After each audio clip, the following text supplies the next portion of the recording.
नमस्कार, जय गजानन। तुमच्या सगळ्यांचं आपल्या चॅनलमध्ये खूप खूप स्वागत आहे। संत श्रेष्ठ श्री गजानन महाराज यांची नित्य सेवा कशी करावी, तसं तर अनेकाच्या पद्धती हे वेगवेगळे असू शकतात की गजानन महाराजांची नित्य सेवा करण्याची प्रत्येकाची पद्धती वेगवेगळी असू शकते।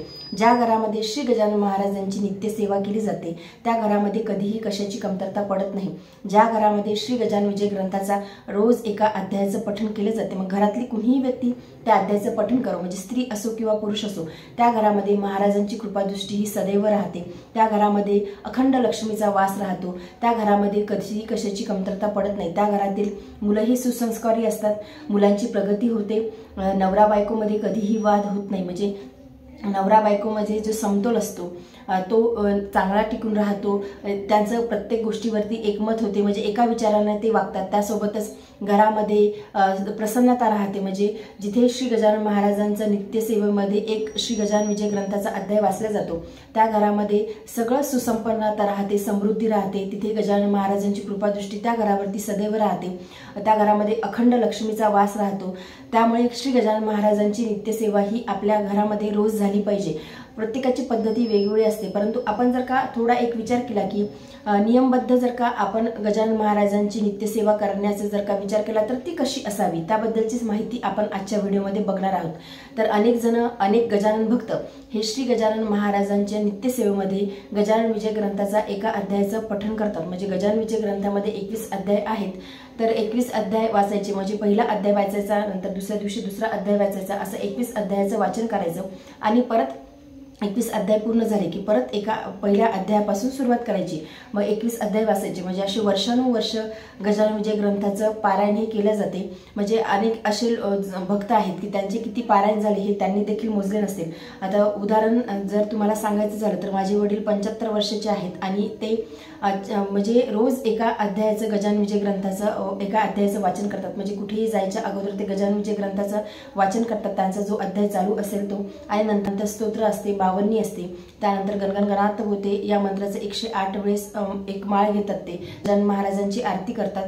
तर ही एक आपण नियमबद्ध सेवा म्हणू शकतो, हा त्यांचा नियम आहे। त्यामध्ये राहून म्हणजे गजानन महाराजांची सेवा करण्यासाठी कुठलेही नियम नाही, परंतु स्वतःलाच आपण स्वतः नियम घालून दिलेले असतात की मी रोज एवढी गजानन महाराजांची सेवा करेल, एवढं माझं रोज वाचन व्हायला हवं। परंतु आता सगळ्यांकडूनच अशा नियमबद्ध सेवा होऊ शकतील असं नाही, परंतु आपण कुठल्या तरी एका गजानन महाराजांच्या सेवेला सुरुवात करावी। म्हणजे आपण स्वतःलाच तसा नियम घालून द्यावा की मी रोज गजानन विजय ग्रंथाचं वाचन करेन। समजा आता गजानन विजय ग्रंथाचं वाचन करणं नाही झालं, एका अध्यायाचं वाचन करणं नाही झालं, तर मग मी स्तोत्र तरी वाचेन किंवा बावन्नी वाचेल किंवा महाराजांची आरती तरी करेल, सकाळी असो किंवा सायंकाळच्या वेळी असो, रोज गजानन महाराजांची आरती करेल।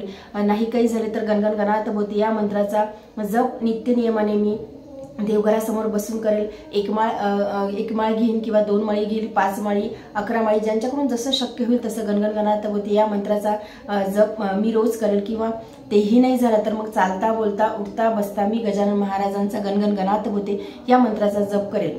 तर असं आपण स्वतःलाच नियम लावून घ्यायचे की मी महाराजांना एकही क्षण विसरणार नाही, महाराजांची सतत मी सेवा करत राहील। म्हणजे आता जे वर्किंग आहेत, आता माझे वडील रिटायर्ड झालेले आहेत, त्यामुळे ते वेळ देऊ शकतात आणि खरंच जे वर्किंग आहेत ते वेळ देऊ शकतील असं नाही। आता घरातल्या ज्या स्त्रिया देखील आहेत त्यांच्यावरती देखील भरपूर जबाबदारी असते की घरातल्या मुलांना सांभाळा, पतीचा टिफिन, या गोष्टी करून आपल्याला संपूर्ण घर सांभाळून आपल्याला महाराजांची सेवा करायची असते। मग आपण कसं होते की सकाळी वेळ मिळत नाही, दुपारी थोडासा कंटाळा आलेला असतो, मग सायंकाळचा जो वेळ असतो, म्हणजे जी आपण ज्याला प्रदोष काळ म्हणतो किंवा तिन्ही सांजेची वेळ, लक्ष्मी घरात येण्याची जी वेळ असते, त्यावेळी तुम्ही गजानन महाराजांची सेवा ही रोज नियम लावून घ्या की मी सायंकाळच्या वेळी प्रदोष काळामध्ये आवर्जून गजानन महाराजांची सेवा ही करेल, नित्य सेवा मी करेल। म्हणजे आता प्रदोष काळ हा अतिशय महत्त्वाचा मानला गेलेला आहे की गजानन विजय ग्रंथामध्ये देखील सांगितलं आहे की प्रदोष काळ हा किती महत्त्वाचा आहे, की प्रदोष काळामध्ये जो शिव आराधना करेल तो भाग्यशाली आहे। आणि गजानन महाराज देखील वैराग्याचे सागर आहेत, ते भोळे शंकर आहेत, त्यामुळे तुम्ही प्रदोष काळामध्ये देखील श्री गजानन महाराजांची नित्य सेवा ही करू शकता। त्यामध्ये तुम्ही श्री गजानन विजय ग्रंथाचा एक अध्याय घेऊ शकता। आता अध्याय जर का तुमच्याकडून वाचणं नाही झाला तर तुम्ही बावन्नीचं वाचन करा किंवा स्तोत्राचं वाचन वाचन करा किंवा मग गणगण गणातभोवती या मंत्राचा जप करा। 1 माळ घ्या किंवा 5 माळी घ्या, 11 माळी घ्या, तुमच्याकडून जसं शक्य झालं तसं तुम्ही करू शकता।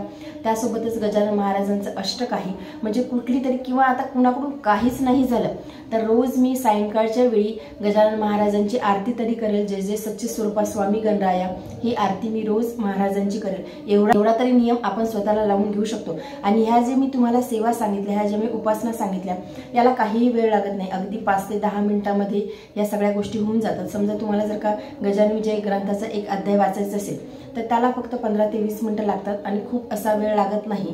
तर तुम्ही एक नियम बनवून घ्या की मी रोज महाराजांची नित्य सेवा ही करेल आणि तुम्ही बघाल की तुमच्या जीवनामध्ये कसे चमत्कार घडायला सुरुवात होतात। म्हणजे महाराज एवढे कृपाळू आहेत, महाराज एवढे दयावंत आहेत। आपण जर का महाराजांचा नित्य सेवेमध्ये श्री गजानन विजय ग्रंथाचा एक अध्याय जरी तुम्ही वाचायला सुरुवात केला ना तर तुमच्या जीवनामध्ये झालेले बदल तुम्ही स्वतः बघाल की त्या ग्रंथाचा एक अध्याय नित्य सेवेमध्ये वाचला तरी सुद्धा आपल्या जीवनामध्ये असंख्य असे बदलाव, ट्रिमेंडस चेंजेस आपल्या लाईफमध्ये व्हायला सुरुवात होतात। म्हणजे तुम्ही या गोष्टीचा अनुभव घ्याल। आता मी तुम्हाला ते सांगणार नाही अनुभव काय काय आहे, तुम्ही स्वतः या गोष्टीचा अनुभव घ्याल, परंतु ती जी गोष्ट आहे ती अतिशय श्रद्धेने, अतिशय निष्ठेने महाराजांच्या चरणी समर्पित होऊन ती गोष्ट आपण करायला हवी। तेव्हाच आपल्याला आपल्या जीवनामधले जे काही बदल आहेत, सकारात्मक बदल, तुम्हाला पॉझिटिव्ह बदल तुम्हाला तुमच्या लाईफमध्ये दिसायला लागतील की आपली लाईफ किती छान पद्धतीने चेंज होते। म्हणजे जेव्हा आपल्याला छोट्या छोट्या गोष्टींचं टेन्शन येते किंवा छोट्या छोट्या गोष्टी आपण बाऊ करतो, म्हणजे राईचा पहाड आपण ज्याला म्हणतो तसं आपण करतो, तो प्रॉब्लेम अतिशय छोटासा असतो तरी सुद्धा आपल्याला त्याचं खूप टेन्शन येते, गोष्टी कशा घडतील कशा नाही, आपण सतत चिंतेमध्ये राहतो। त्या चिंतेमध्ये न राहता महाराजांच्या चिंतनामध्ये राहा, तुमच्या लाईफमध्ये खरंच खूप ट्रिमेंडस चेंजेस तुम्हाला अनुभवायला मिळतील। म्हणजे सर्व काही मग आपण महाराजांवरती सोडून देतो, महाराज जे करतील ते माझ्यासाठी चांगलंच करतील, महाराज सदा सर्वदा माझ्यासोबत आहेत याची अनुभूती ही तुम्हाला स्वतःला घ्यायला मिळेल की तुम्ही जेव्हा गजानन विजय ग्रंथाचा एक अध्याय वाचाल किंवा 52चं पठण कराल किंवा स्तोत्र वाचाल किंवा अष्टक वाचाल किंवा गणगण गणातभोवती या मंत्राचं तुम्ही अखंड नामजप ज्यावेळी सुरुवात कराल त्यावेळेस कुठलीही एक सेवा तुमच्याकडून, म्हणजे सगळंच आता होईल असं नाही, परंतु तुमच्याकडून जी कुठली एक सेवा करणं होईल त्या सेवेला तुम्ही सुरुवात करा आणि तुमच्या लाईफमधले चेंजेस तुम्ही स्वतः अनुभवा। आपण खूप शांत होतो, नम्र होतो, आपल्या मनामध्ये सतत पॉझिटिव्ह विचार येतात, सकारात्मक विचार येतात, शरीर निरोगी राहते, मन निरोगी राहते आणि मन जर का निरोगी असलं तर आपल्या आजूबाजूचं वातावरण देखील निरोगी राहते, आपलं शरीर देखील निरोगी राहते, घरामध्ये प्रसन्नता राहते, सगळ्या गोष्टी कशा आपल्या मनाप्रमाणे अनुकूल घडायला लागतात। म्हणजे आपलं मन सगळं काही माणसाच्या मनावरतीच असते आणि आपलं मन हे खूप चांगल्या पद्धतीने परिवर्तित होते। म्हणजे महाराजांची जेव्हा आपण समर्पित होऊन, महाराजांना शरणागत होऊन आपण जेव्हा महाराजांची भक्ती, सेवा, उपासना करतो त्यामध्ये खूप चांगले बदल आपल्या आयुष्यामध्ये घडायला लागतात। तुम्ही या गोष्टीचा अनुभव घ्या, म्हणजे कशाची चिंता आपल्याला त्यावेळी वाटत नाही। म्हणजे पैसे असले काय नसले काय, कुणी काय बोललं काय नाही बोललं काय, म्हणजे आपण या सगळ्या गोष्टींकडे कानाडोळा करतो। म्हणजे आपल्याला एवढं माहीत असते की महाराज आहेत, महाराज सगळं काही बघून घेतील, माझा सर्व काही योगक्षेम हे महाराजच चालवत आहे, आपलं असं काहीच नाही। आणि तसंही आपलं काहीच नाही। जे लोक म्हणजे खूप असे टेन्शनमध्ये असतात किंवा चिंतामध्ये असतात त्यांनी आवर्जून कुठल्या तरी एका सेवेला तुम्ही सुरुवात करा आणि गजानन महाराजांची सेवा करण्यासाठी कुठलाही नियम नाही किंवा कुठलाही दिवस अशुभ नाही, त्यामुळे तुम्ही कुठल्याही दिवसापासून महाराजांच्या सेवेला सुरुवात करू शकता। कुठलेही नियम न पाळता तुम्ही महाराजांच्या सेवेला तुम्ही सुरुवात करू शकता। फक्त आपलं मन स्वच्छ ठेवायचं आहे, आपलं खाणं पिणं जे आहे ते सात्विक असलं पाहिजे। ज्यावेळी आपण सात्विक आहार घेतो त्याचा देखील मनावरती खूप चांगला परिणाम होतो। म्हणजे सात्विक जेवण हे आपल्याला खूप चांगली ऊर्जा देते, त्यासोबतच आपलं मन देखील स्वच्छ निरोगी राहण्यास मदत होते। त्यामुळे सात्विक आहार घेऊनच महाराजांची सेवा आपल्याला करायची आहे। तुम्ही सकाळी करा, सकाळी जर का तुम्हाला वेळ नाही मिळाला तर तुम्ही प्रदोषकाळी करा।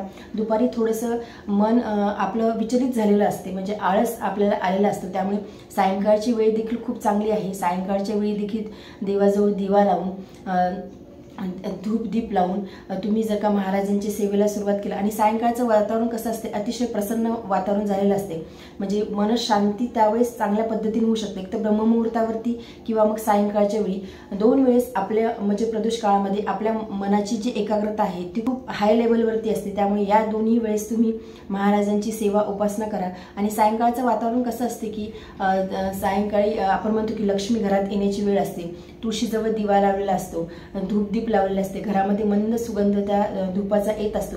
त्यामुळे यावेळी जर का तुम्ही महाराजांची उपासना केली तर खरंच तुम्ही बघाल की तुमच्या लाईफमध्ये खूप चांगले बदल तुम्हाला अनुभवायला मिळतील, गोष्टी पॉझिटिव्ह घडतात। म्हणजे आपण म्हणतो ना की मी जसा विचार केला तसंच आज घडलं, तर खरंच आपल्या मनावरती सगळं काही असते।